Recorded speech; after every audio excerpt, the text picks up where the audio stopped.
quella volta che mi hanno cacciato dalla televisione. Ebbene sì, è successo. In realtà sono finito un paio di volte in televisione, anche di più in realtà, 5-6 volte. Però diciamo che la maggior parte delle volte è stato per delle interviste. Quando lavoravo nella moda, prima di iniziare il mio percorso sui social media, avevo fatto qualche concorso all'estero, quindi sono partito da Mister Italia, Mister Cinema, poi Mister Model International a Miami e poi Mister World come rappresentante di Mister World Italia a Manila, nelle Filippine. E quindi è stata un'esperienza incredibile. Quando sono tornato, soprattutto dopo Miami, il mio manager di allora, diciamo che aveva tantissime connessioni con i media tradizionali e quindi sono finito tante volte sui giornali, ma giornali, cioè belli, come ad esempio il Corriere della Sera oppure il Messaggero, tantissime cose, il Corriere, la Gazzetta dello Spettacolo, tante piccole cose che hanno pian piano attirato l'attenzione su di me ed è per quello che ho iniziato a aprire i social media, anche perché avevo dei ragazzi che pian piano iniziavano a chiedermi anche sui social media come trattare i capelli, come trattare il fisico, eccetera, eccetera. Era inizialmente solo la parte esteriore e quindi ho iniziato a essere un po' notato, e tant'è che mi ricordo che quell'estate io tra l'altro stavo finendo l'università e per finire di pagarmi l'università diciamo che facevo qualsiasi genere di lavoro, facevo 3-4 lavori contemporaneamente, non mi interessava mettere via un po' di soldi, e mi ricordo che uno dei lavori che facevo alla sera in nero era consegnare pizze.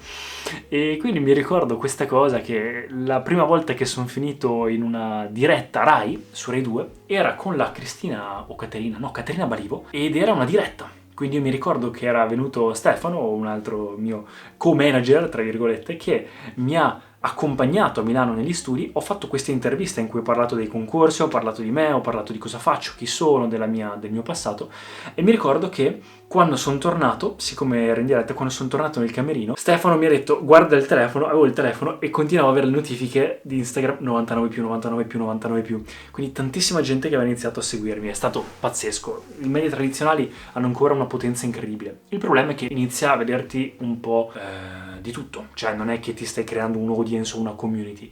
La gente che inizia a seguirti o a guardarti è un po' un audience generale che è difficile far poi fidelizzare al tuo personal brand, al tuo personaggio, addirittura proprio a quello che fai. Quindi ci sono sì numeri, ma bisogna anche stare attenti, e soprattutto perché in Italia la maggior parte della televisione è associata al trash o al dating. Quindi da quando ho iniziato comunque a fare queste cose mi è stata proposta molta televisione e la maggior parte delle volte ho rifiutato. Ho rifiutato perché, come ho già detto in un altro video in cui ho spiegato il perché non sono andato al Grande Fratello, tutti questi programmi possono essere interessanti, ma poi ci si marchia di un marchio trash di cui non si riesce così facilmente a liberarsi, e quindi bisogna stare un po' attenti. Dipende da quello che uno vuole fare nella vita, è come dire faccio OnlyFans o non lo faccio. Sì è vero, ci guadagni molto, come in TV, sì è vero, faccio magari un po' di visibilità, ma che visibilità è? Primo. Secondo, notare che nel mio piccolo ho notato che i giornalisti, la televisione, tutti questi media, ovviamente il loro compito è attirare l'attenzione. E quindi è vero, tu magari lì dici delle cose, fai delle cose, ma vengono riproposte in modo un po' diverso. Quindi non è che hai tutta questa libertà nel esprimere te stesso o dire le cose. Se hai una cosa intelligente da dire, sicuramente non viene messa. E purtroppo l'intrattenimento e i media tradizionali funzionano così nella maggior parte dei casi, o almeno rivolto ai mass media. E quindi che cosa è successo? Tra le varie cose che ho rifiutato ci sono state, interviste che ho accettato, interviste radio ho accettato. C'è stata anche una volta in cui sono stato invitato come mezzo concorrente di quel programma in cui devono indovinare il lavoro, e mi hanno indovinato subito. E poi, podcast e cose varie, giornali, ma c'è stata una volta in cui mi hanno chiamato e mi ricordo che mi stavo pagando, stavo lavorando, consegnando pizze in quel momento lì, e dopo che era arrivato questo momento di mezza fama, che la fama fa così ragazzi, indipendentemente da chi sei, quindi quel momento ero lì un po' così, poi tornate giù, poi su, e poi si stabilizza, o comunque dipende da quello che fai. Per quello la gente che diventa conosciuta a livelli grossi ha quest'ansia continua di essere sotto i riflettori, non fare abbastanza, sparire. È un po' una cosa che ha dei pro e dei contro. La gente famosa si apre tante porte, soprattutto se è famosa per un qualcosa di valore, però allo stesso tempo sei tanto vulnerabile, ti togli tanta libertà e in più hai questa costante pressione. quindi ha un po' dei pro e dei contro. E ovviamente nel mio piccolo io ero un po' conosciuto in quel momento e mi ricordo che stavo consegnando delle pizze a una casa e a un certo punto io ho bussato e loro mi hanno riconosciuto e mi hanno detto: ma te sei quello della televisione? E quindi io con le pizze, loro si sono messi a fare una foto con me ed è stato incredibile, una delle prime volte che sono stato riconosciuto. Ed era proprio per la televisione. Poi a me adesso con i social, anche ogni tanto quando voi mi riconoscete in giro, mi fa un sacco piacere, salutatemi pure, fermatevi, facciamoci una chiacchierata. Ma la cosa che avevo invece rifiutato era, oltre a queste cose qua, era un casting a cui sono andato, che era praticamente tutto basato su un reality. Mi avevano semplicemente detto: guarda Marco, ci sei piaciuto, eccetera eccetera, vorremmo farti questo casting. Ho detto: va bene, vado. Sono andato e praticamente sono arrivato e quello che è successo è che era per un reality, quindi io già sono abbastanza contro i reality perché comunque, come vi dicevo prima, tendenzialmente si va nel trash, però ho detto sentiamo che cosa hanno da dirmi, perché comunque c'è sempre la questione di sì, ma bisogna vedere cosa sacrifico, cioè se è una cosa comunque interessante, è un po' particolare, un gioco o qualcosa così e mi può dare visibilità o comunque può farmi dimostrare qualcosa, si può fare, o anche se è divertente. Allora sono andato e in realtà il casting director diciamo che mi ha fatto un colloquio, che non era un vero e proprio colloquio perché è come se mi avessero già scelto e mi hanno detto: guarda Marco, ci piaci, sei esattamente quello che vogliamo per questo programma e quindi in realtà se tu vuoi ti prendiamo e salti tutte le selezioni e vieni da noi. E io ho detto: ma ascolta, è bello, però di cosa si tratta? E insomma non poteva dirmi esattamente di cosa si tratta e non posso nemmeno io dire di che cosa si tratta per ovviamente privacy e altro, però diciamo che si tratta di l'ambito era militare, ecco, quindi si era questi militari, questi ragazzi militari che entravano in una routine militare. E siccome io ho fatto nuoto agonistico, ho fatto sport da combattimento, eccetera, eccetera, volevano farmi entrare. E ho detto: si può provare. Ho detto: però ha una condizione. La condizione è che ti dobbiamo tagliare i capelli. E io ci ho pensato un attimo e poi ho detto: no, mi dispiace. E loro: no, aspetta, pensaci un attimo e poi dici.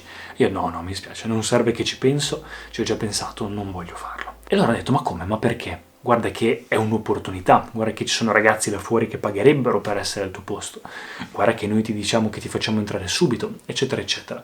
È un programma militare, quindi è giusto che nel momento in cui entri ti dobbiamo fare un taglio militare. E io ho detto: guarda, non è per cattiveria, però i miei capelli sono parte del mio personal brand, perché comunque sui social media io lavoro anche tanto per la parte esteriore, sì la parte interiore, ma soprattutto all'epoca lavoravo anche nella moda, quindi come modello era parte di me, era la cosa che mi contraddistingueva. Poi sono parte della mia identità, io ho sempre avuto i capelli mezzi lunghi, sempre avuto così, non mi sono mai pentito ed è una cosa che fa parte di me, mi piacciono, non li ho mai cercati, ma diciamo che mi sono cresciuti, mi sono trovati così e questa è un po' la dimensione e il taglio che mi piaceva.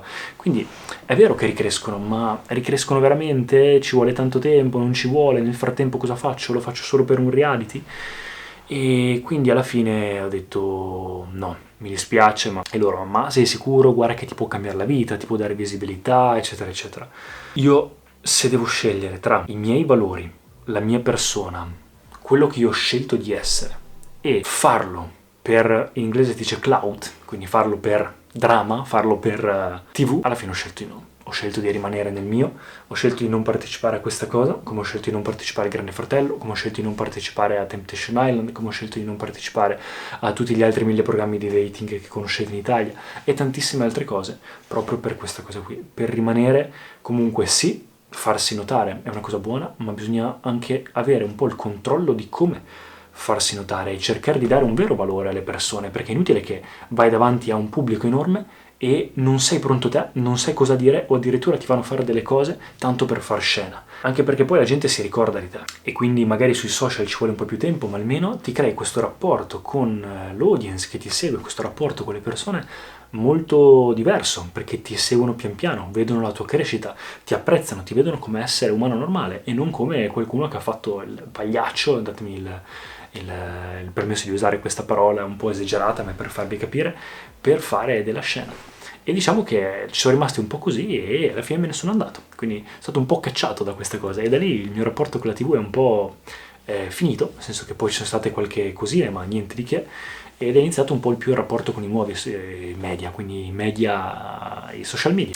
E vi devo dire che alla fine è andata anche bene, perché da quanto ho capito quel programma non è andato molto bene, quindi anzi, forse ci avrai perso. Quindi bisogna stare attenti e allo stesso tempo bisogna anche imparare a dire di no, imparare a rispettare i propri valori, perché una volta ero molto più aperto da un punto di vista di dire di sì a tutto, perché sennò mi sembrava un'occasione sprecata, e invece pian piano ho imparato che tante volte troppo non va bene, ma bisogna fare le cose giuste. Spingere, spingere, spingere quando c'è scritto tirare non ti dà il giusto risultato.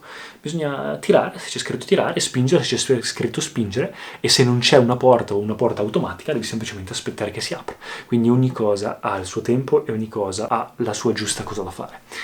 Quindi ecco qua, alla fine niente, e questa è un po' la mia storia in televisione. Spero che il video vi sia piaciuto, fatemi sapere cosa ne pensate nei commenti, iscrivetemi su Instagram per qualsiasi cosa, ci vediamo al prossimo video. Ciao ragazzi!